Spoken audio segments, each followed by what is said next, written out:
Hoje o tema é muito legal, inspirada agora pelo final do ano, eu tô gravando aqui dia 26 de dezembro. Eu tava vasculhando alguns conteúdos para trazer aqui para vocês e eu acho que é um conteúdo que pode ser bem leve assim para trazer e vai servir para muita gente. Hoje o vídeo é sobre como buscar inspiração para os nossos projetos, para o nosso produto. A ideia é aumentar repertório, onde a gente pode conseguir aumentar o nosso repertório para trazer mais ferramentas, mais fontes de pesquisa para os nossos projetos.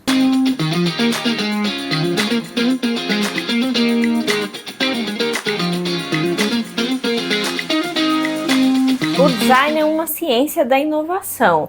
Por mais que muita gente confunda que seja um jeito bonito de fazer coisas ou simplesmente uma metodologia de trabalho, o design é uma ciência muito ampla. Eu gosto de pensar que ele é um jeito de inovar, um jeito de resolver problemas e que existem muitas coisas dentro desse universo, como os métodos, como os desenhos, e tudo isso são ferramentas dentro, de metodologias para que a gente consiga de fato inovar. Porém, uma das características que fazem um ótimo designer é ter um repertório muito vasto. Repertório sendo todas as áreas de conhecimento que a gente tem, que a gente consegue acessar dentro da nossa cabecinha aqui, o que vai facilitar a nossa criatividade para ter ideias de fato interessantes e inovadoras. Sem repertório é como se a gente quisesse fazer uma receita sem ingredientes. Então, para que a gente consiga fazer receitas mais interessantes, a gente precisa de ingredientes mais interessantes. E isso vai do designer como profissional ter essa consciência de saber que precisa buscar conhecimento a todo tempo para melhorar os seus próprios projetos. Apesar de ser um mega especialista, ser muito bom, a gente precisa ter ideias multidisciplinares para que a gente consiga trazer de fontes diferentes e lugares diferentes soluções para os projetos que a gente vai tocar aí na vida. Então, essa consciência de que conhecimento é a chave da criatividade, a gente precisa estar sempre buscando novas fontes de conhecimento de lugares diferentes para que a gente consiga ter armas no nosso arsenal para resolver esses problemas e projetos de forma cada vez mais inovadora e interessante. Afinal, qual que é a graça de colocar um produto no mundo que já existe, que essa solução já vai estar feita, que não muda nada na vida de ninguém, que não inova em nada? Então eu tenho esse motor também de conhecimento e de curiosidade, de desenvolver e saber mais coisas, aumentar o meu universo de conhecimento para poder justamente alimentar a nossa criatividade, a minha criatividade. Criatividade, ela é um exercício constante e a gente precisa buscar isso sempre que possível. Sem mais delongas, já expliquei mais ou menos aqui o universo do vídeo de hoje e eu vou incitar,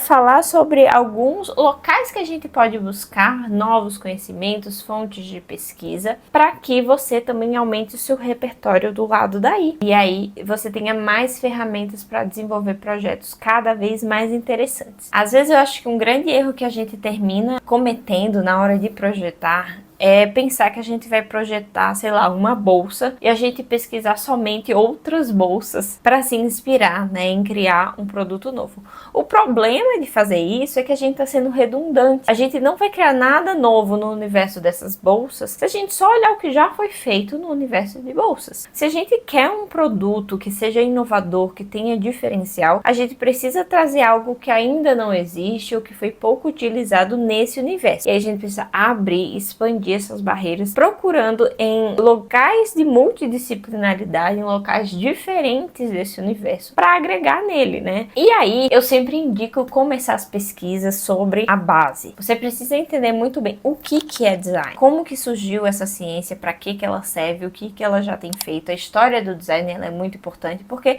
é aprender com quem já fez isso e saber que momentos já foram passados, já foram aprendidos, para que você não precise pensar começar do começo coisas que já foram desenvolvidas. Então, conhecer a história do design, as escolas de design, é uma coisa básica. Se você fez uma graduação, provavelmente você já passou por isso. Mas eu sei que existe muito design que tem uma formação mais autônoma, e eu acho super importante voltar um pouco à história, né, e ver como o design se desenvolveu através dos anos, como essa área de estudo, essa área de desenvolvimento, que hoje já está muito mais estabelecida. A segunda coisa é saber como o design evoluiu através dos anos. Isso daí a gente já pega um gancho um pouco na história e vê como que passou o design sendo inicialmente como uma coisa mais simples e a complexidade que a gente chega até hoje, né? Quando me perguntam o que você faz, eu falo design, e a pessoa sempre pergunta, por exemplo, design de quê? Bom, design de tudo, né? Ou o design formado em design, ele tem a capacidade de projetar qualquer que seja o produto, sendo ele um produto físico,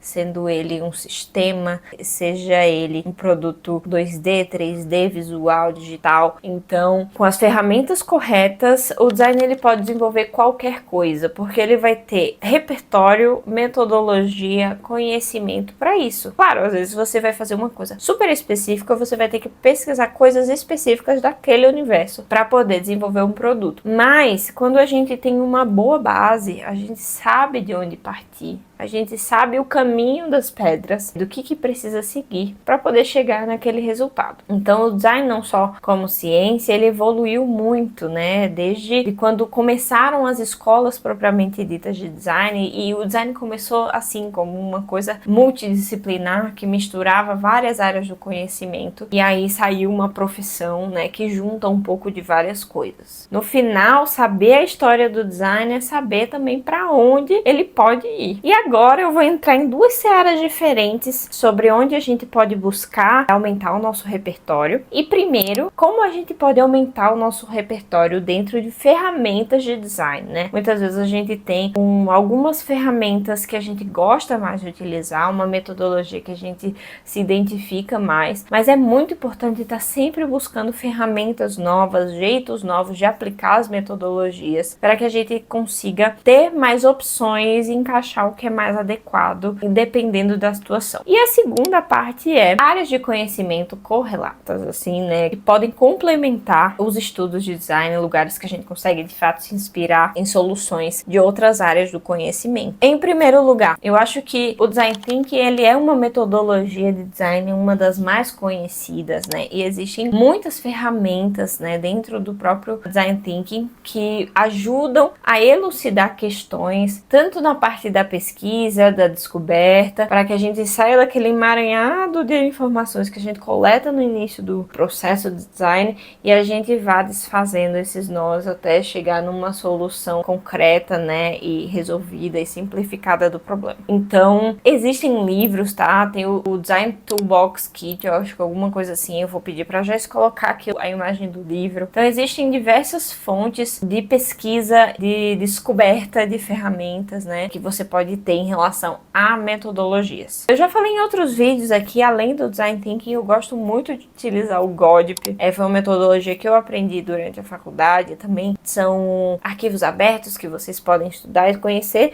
e fazer pesquisas no Google sobre ferramentas de projeto, de design. Isso vai aparecer para vocês aí e vejam como você pode aplicar, dependendo do projeto, de forma mais assertiva cada uma delas. Um segundo jeito, né, de melhorar muito o processo de projeto é trazer a multidisciplinaridade para dentro do projeto. Então, por exemplo, se você tem acesso a arquitetos, engenheiros, por exemplo, se você vai fazer um projeto para a área da saúde, ter contato com médicos, enfermeiros, pessoas que trabalham nessa área, você vai fazer um projeto voltado para crianças, ter contato com pedagogos e tudo isso vai ajudar você a entender melhor o universo daquele projeto e conseguir se situar melhor e trazer soluções melhores para isso. Então, a multidisciplinaridade, ela é quase uma regra, assim, ela precisa existir para que você tenha informações cada vez melhores, que só sentar no computador e digitar não vai trazer com tanta assertividade. Eu tenho um exemplo, né, que aconteceu comigo na faculdade. Era em alguma das cadeiras de projeto, a gente precisaria desenvolver um projeto. Eu não lembro quais eram os critérios, mas era alguma coisa voltada para soluções, né, em relação à comida, alguma coisa regionalizada. E na época época onde eu estudava, tinha uma grande produção de castanhas de caju. Então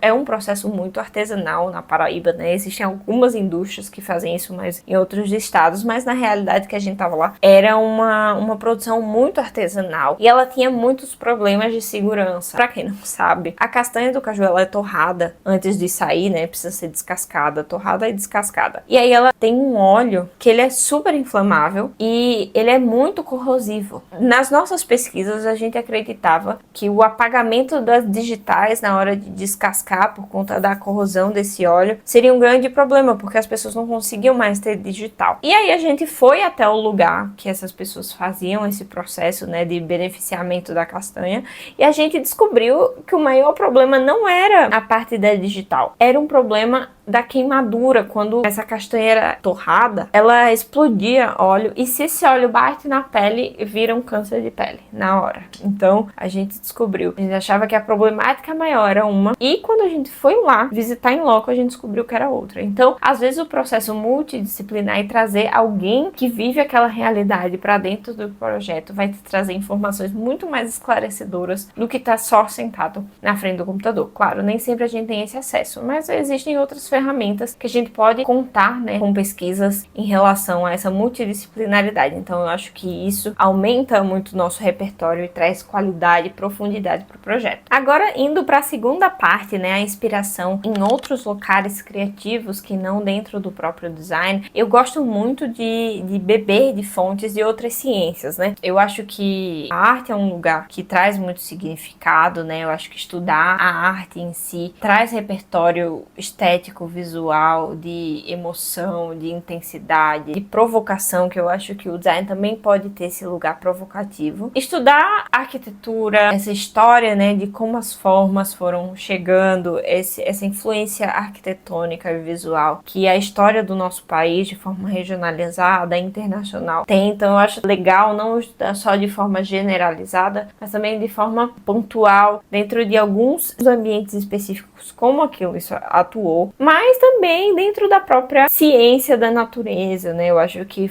beber de fonte da biologia, existem inúmeros projetos que têm soluções que foram retiradas de elementos da natureza que são impecáveis, assim, né? De pranchas de surf que tem ali um conteúdo dentro, né? Para deixar mais leve, mas que traz resistência. Existe muito projeto de circulação, né? De trânsito que foi feito junto com bactérias e fungos que eles achavam o caminho mais otimizado para os lugares. Então trazer essas referências, né? De biológicas, filosóficas, artísticas para o nosso ambiente. E é isso, é consumir conteúdo de lugares diferentes e vendo como isso pode se aplicar na realidade de cada projeto, né? Tanto visualmente como de forma funcional. Então tudo isso pode ser um grande enriquecedor do trabalho. Esse vídeo aqui é mais uma conversa, aproveitando o final do ano como inspiração, pra gente já começar 2026 com ferramentas novas, com um repertório ainda maior e melhorar os nossos projetos com essas ferramentas que estão sempre à nossa disposição e é só a gente lembrar de usá-las. Com isso eu me despeço, espero que vocês tenham gostado desse vídeo. Se você gostou do vídeo, deixa o seu like, se inscreve no canal, deixa o seu comentário e a gente se vê na próxima semana. Tchau!